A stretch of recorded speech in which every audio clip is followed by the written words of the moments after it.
Squid Game, The Challenge, finally revealed the winner of its intense competition.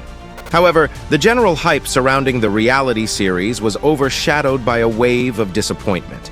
The ending didn't sit well with fans, and the participants were genuinely shaken by the challenges set by the creators, from freezing cold to throwing up and getting hurt. Oh, hell no. What crazy obstacles did these hundreds of people face on their journey to become millionaire? Let's dive in and uncover the real struggles behind the scenes. Oh my God. Wow. Oh my gosh. Of course, 456 contestants weren't competing for money and life, as in the TV series Squid Game. Their main goal was simply to win in the end. Well, in fact, it's a groundbreaking sum for television, a whopping $4.56 million.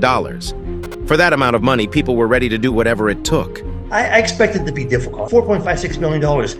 It needed to be difficult. I didn't go there for a second speak that it was going to be a walk in the park.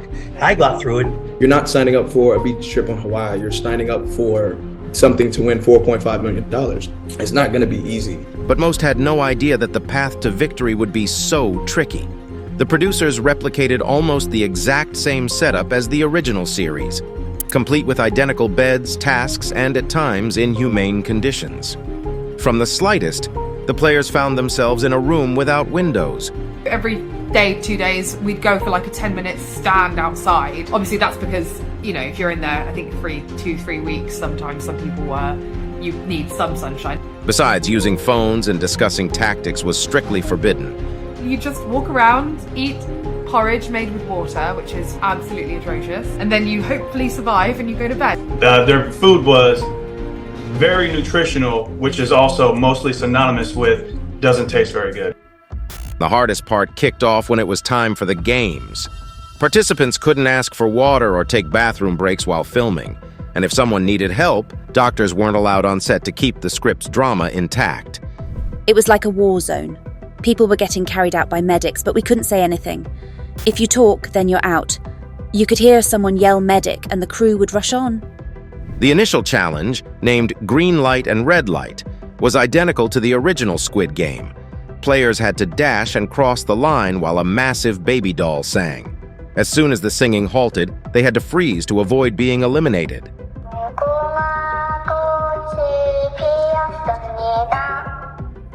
The players say that for this game, they were woken up super early at 3:30 in the morning, then taken on a 2-hour drive to an extremely cold location. They believe it was all planned to make it really tough for them. It was 24 degrees Fahrenheit that day, and I was competing in, just the tracksuit for 7.5 hours. No bathroom breaks, no food, no water.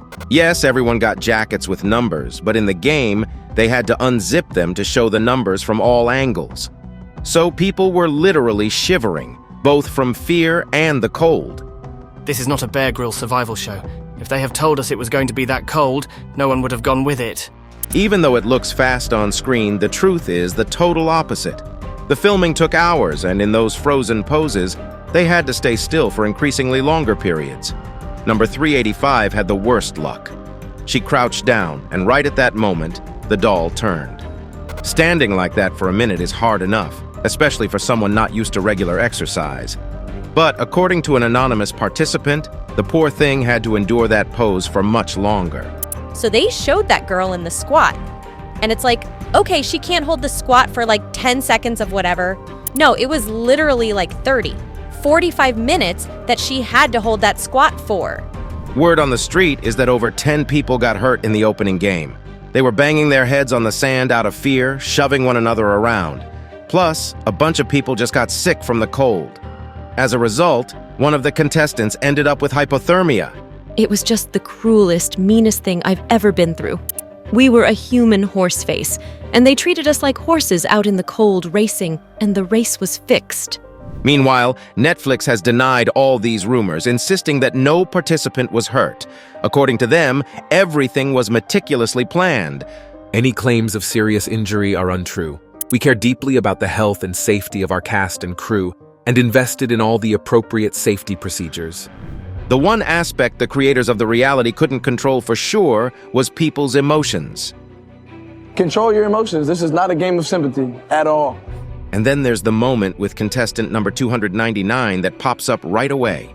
During the cookie challenge, Spencer couldn't step up. The cookie was so stressful and it really tasted terrible. Plus, his team had to cut out the trickiest shape and umbrella. I heard people cussing me out for the choices that I made. He wasn't just crying nonstop, he got all jittery and even started throwing up. I can't look around, or I might puke. It's a wonder Spencer didn't lose his lunch. Still, he ended up losing the competition. Someone even suggested that the show could be called Rigged Game. Supposedly, the creators picked out a few favorites and gave them special attention to boost their chances. They seemed particularly focused on individuals with a strong online presence and influencers who could naturally attract a large audience. Take number 432, for instance. He's been in the spotlight right from the start. I have the best number here. 4, 3, 2, 1, go. Because I'm the one. You're only missing the one. I'm the one. On the flip side, Brighton exited the show pretty swiftly, and he firmly rejects all these accusations as baseless. I was very surprised that somebody ran to the media that fast because they're just really upset that they got eliminated really quick. But the mom and her son had the most queries. I think, we sort of feel like imposter syndrome, we're not that nice. Trey and Leanne aimed to stick together until the end, but after the picnic, the atmosphere shifted. Eventually, one of them had to bow out. I just felt an instant aura of gray clouds over me because I knew this was not going to end well. Yeah. And I wanted him to move on. I really did. And I also knew the urge to compete was going to be hard. However, we suspect Leanne might be stretching the truth a bit. After all, she was willing to keep competing and positioning herself for a win against her own son. It would be so great if that were true. On the show, people formed connections, but then they had to eliminate their loved ones and friends. 2, 4, 3.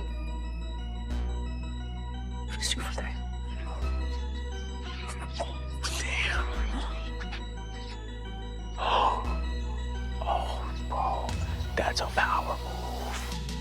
It was hard, because you have to, put on your game face and you have to be, to show that, you're not vulnerable because, your friend has been taken out.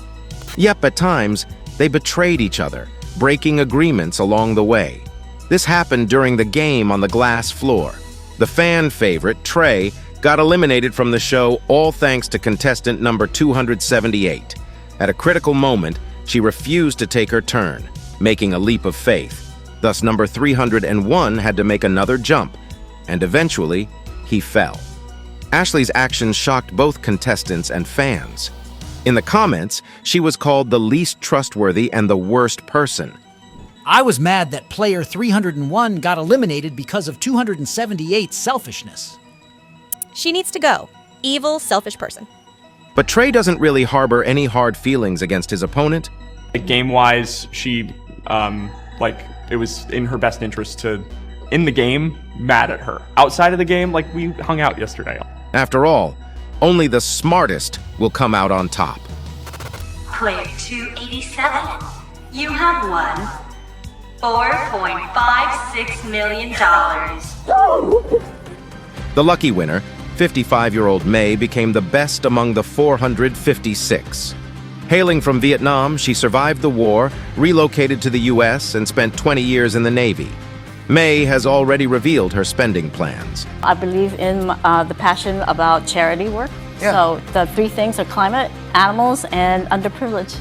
And I want to expand that horizon. But fans of the show weren't too thrilled with those details. According to some, this woman had a lot more going for her. Thanks to profession, she knows how to read people and is quite skilled in tactics. So, where's the justice? I want to be in control of my destiny. Also, the audience was most upset about the final challenge. People are shocked. How could the winner of $4 million be determined by a children's game like rock, paper, scissors? The winner of each round will select one key and attempt to open the safe. If the key does not open the safe, you will play again. But, you know, it's the unexpected twists that make this show so captivating. By the way, even after the show ended, May faced another challenge. She wasn't allowed to reveal her victory for an extended period. I was holding, the secret for the longest, almost a year, and the first one I told was my husband. As folks buzz about this season of the reality show online, Netflix has already announced a sequel. Would you consider being a contestant? And what are your thoughts on these challenges? We'd love to hear your opinions in the comments.